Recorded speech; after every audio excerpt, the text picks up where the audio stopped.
Magandang araw mga kaibigan. Update lang po tayo para sa fund drive for the Brave 14 plus 3 Marines. As of now, meron na naman tayong naipon na 90,000 pesos sa ating GCash, no? Hopefully mamayang hapon or bukas madadagdagan pa ito maging sobra 100,000 pesos at ipapadala natin ulit sa Brave Marines. Total na po nating napadala is 736,000 pesos at salamat sa mga voluntaryong nagpapadala. Ang GCash number natin, take note nyo na lang, hindi ko nadala yung papel ko, 0966-265-8480. Ulitin ko, 0966-265-8480. Ang pangalan ng GCash is Ivan Henry Sibog. Kung nasa ibang bansa kayo magpadala, kailangan nyo city address Cagayan de Oro City. Ang kanyang street is Barangay Patag. Bigyan natin ngayon ng reaction opinion itong article published sa Billionaire News Channel. Pahayag ito ng spokesperson ng House Prosecution na to me pabor na pabor kay BP Sara. Title: Prosecution not seeking change in 2/3 vote for BP Sara conviction. Counsel for Prosecution and spokesperson Benjamin Tolosa Jr. clarified that the House Prosecution panel is not seeking to change the 2/3 vote required to convict Vice President Sara Duterte. So, sangayon sila, 2/3, yeah, kung 2/3, 16. Instead, Tolosa said, the prosecution is focused on building an airtight case strong enough to secure the necessary 16 votes. So, to me, this is good news. Pabor na pabor kay BP Sara na itong pahayag nila na 16. Sige, no problem, 16.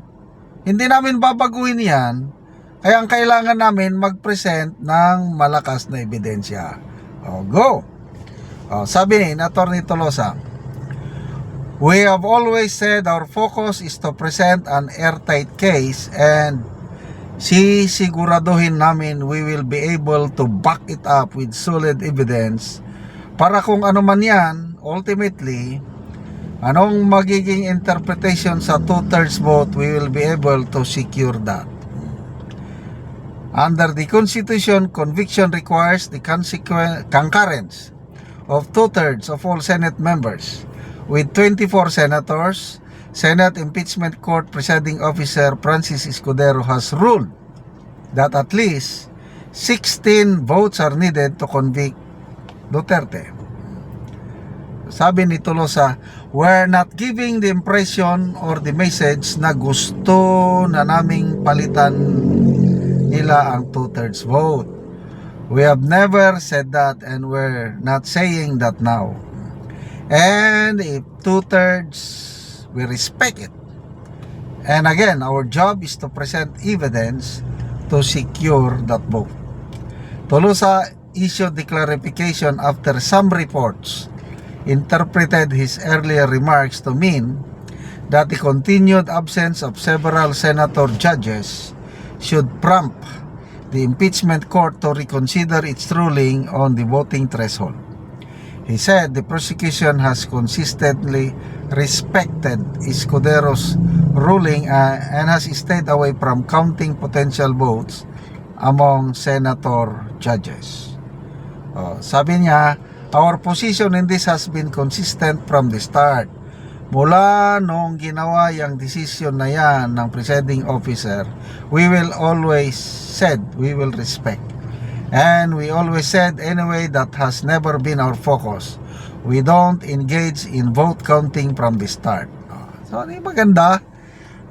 At the same time, nagsalita rin ang spokesperson ng impeachment court, si Attorney Tungol. sabi niya, yung 16 votes to convict the BP Sara is set on stone or naiukit na sa bato. Ibig sabihin yun, mahirap nang baguhin. Ang makakabago lang ay ang Supreme Court. Kung mag-issue ang ruling ang Supreme Court na baguhin, din mabago. Ang problema, wala namang grupo o tao na nagpetisyon sa Supreme Court para hilingin ang desisyon ng Supreme Court kung ilan ba ang boto na kailangan para makonvict si BP Sara. So dahil walang pumupunta sa Supreme Court, ibig sabihin, yun na yun. 16. So ang tanong, kaya ba nilang makaproduce ng 16? Yan ang problema nila ngayon kasi kahit maubos, sample, yung minority senators, mapakulong nila o may magtago, whatsoever, ang basyan pa rin is 16 votes to convict. 13 lang yung majority senators. Makakasigurado ba sila na yung 13 boboto lahat ng conviction? Kahit boboto lahat, kulang pa rin sila ng 3. Ako, palagi kong sinasabi, yung 3 na yan, yung 13 na yan, may 3 alanganin. Si Senator Zubiri, taga Bukidnon, Duterte Country Bukidnon. Most likely, abstention or acquittal ang boto ni Zubiri. Si Zubiri, hindi man nagpapahawak sa leeg sa Malacanang yan. Nagkataon lang sumama siya sa majority. Si Senator Escudero, Senator JB Ercito, magre-re-elect yan. Tingin nyo, boboto sila ng conviction? Anong gagawin ng mga DDS sa kanila? Hindi sila makakakuha ng boto sa DDS. So, most likely, Escudero Ejercito, boboto ng abstention or acquittal. Ganun yan. Salamat mga kaibigan sa inyong pagsubaybay sa channel nito. Nakakatulong kayo ng malaki sa tribong Talandig ng Bukidnon dahil ang sweldo natin sa channel na ito is pantulong po sa tribo. Namimigay tayo ng libreng yero at pako para makapagpatayo naman sila ng mas maayos na tirahan. Panoorin niyo ang video na ito. Diri sa balay ni Auntie Merlina Amora nga sakop sa Barangay San Miguel, Sitio Oswagon, Talakag, Bukidnon. So mo na ni siya ang natabangan og gero, mo ni siya ang usa ka balo. Muna ni ang itsura sa iyang atop, gipang isklastipan lang tungod kay mga dagko na manggudog buslot. So nangaputol na gani ang iba niya kayero.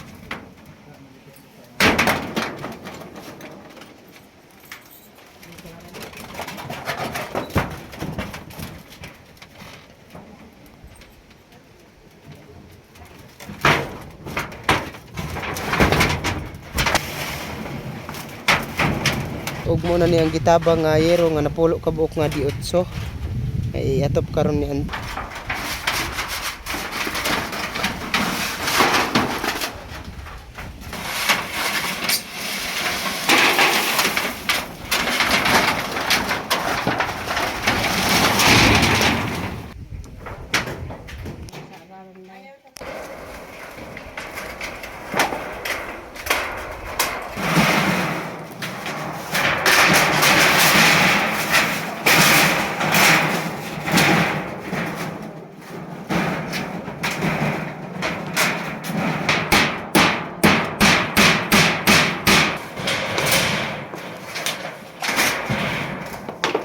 karon na kaatop na gyud si Auntie sa iyang balay kay gitabangan siya siyang masamong, so nindot na gyud ang iyang atop.